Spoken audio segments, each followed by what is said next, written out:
How do I draw this? My pants were like super... Here, I'm constantly grabbing my pants to pull them up and hold them up. Super baggy. Just miserable. Trying to keep my pants on because I forgot my belt and managed to not notice until I was halfway to the airport. And at that point, it's like already a full hour's drive, so there's no point in going back for it or else I'm gonna miss my flight, you know?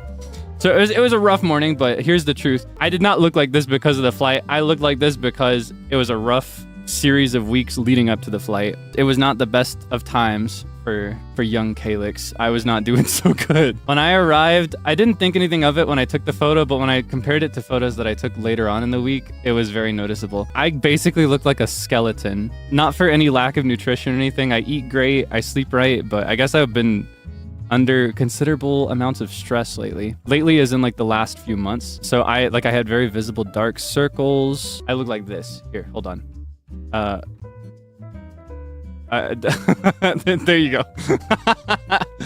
No, we'll leave it at that. I arrived looking just like a skeleton. I looked miserable. I did not look like I wanted to be where I was. I looked just absolutely disheveled and rough, and it was not nice. But literally within like 3 days time, the dark circles disappeared and I looked so happy and healthy, and it was awesome. I think around day 3 or 4, I realized just how badly I needed the trip. Yeah, this is how I arrived. This is my mirror selfie that I took in the bathroom of the airport the day I arrived. From there, it was just a pretty chill day. There were some errands to run. I had to get a new belt. Oh my gosh. Among the options that I was trying to look for, there were none. There was a single option, and it was this super bougie, expensive, like designer belt. Super bougie, expensive, like ludicrously expensive designer belt. Oh my gosh.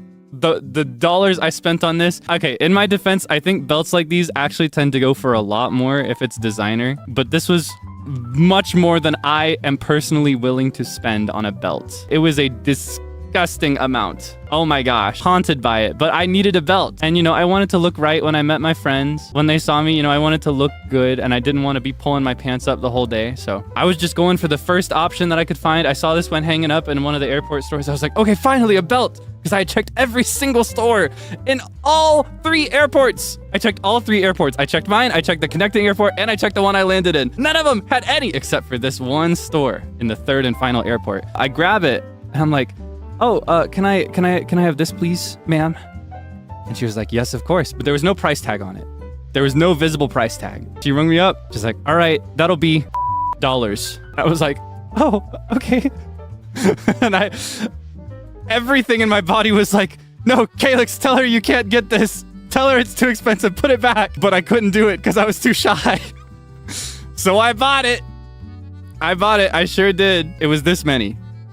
It was not this many, if you're wondering, but it was getting there. It was almost this many, but it wasn't. It was this many. And that is way too many. Does that make sense? Like, for me, a belt should be almost this many, but it's just barely this many. Does that make sense? But it wasn't. It was almost this many. It was pretty crazy. It was pretty crazy. This is genuinely the most ridiculous. Like, I need you to understand my personality a little bit here. I am the type of person who, like, my shining achievement is to find an expensive looking coat for like $20 at the thrift store. That's my treasure. All right. Like, the coat that I regularly wear right now, I say regularly wear right now as if it's cold, but when it's cold, the coat that I've been wearing the last year or two, I paid like $20, $30 for it, but it looks good. Is it a good belt? Yes, but there's a little asterisk next to it. The asterisk is that it don't fit me. It does not fit. It's not my size and I can't wear it. So I put it on thinking it fit me. I tried it on before I grabbed it. I was like, okay, this wraps around just right. It's good. Because I was in a rush. You know, I didn't have much time. I had to get out of there. And then when I actually started looping it around, I realized that the smallest hole on it was too big for me. It's too big for my waist. So now I have this really expensive belt that doesn't fit me. So I gave it to my brother.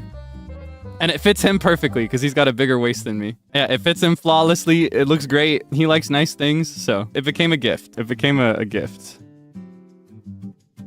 There we go. So that was my airport adventure. I got a very expensive belt. Way too pricey by my standards. But the things that social anxiety or fear will make you do, if you're ever wondering. I do a really good job of faking it sometimes. But my gosh, the way that I will just go along with anything to get through an interaction sometimes. Oh my god. Yeah, I purchased it. I sure did. And I feel it every morning when I wake up. When I wake up in the morning, I'm like, ooh, I spent that much money on a belt a week ago. Oh my goodness.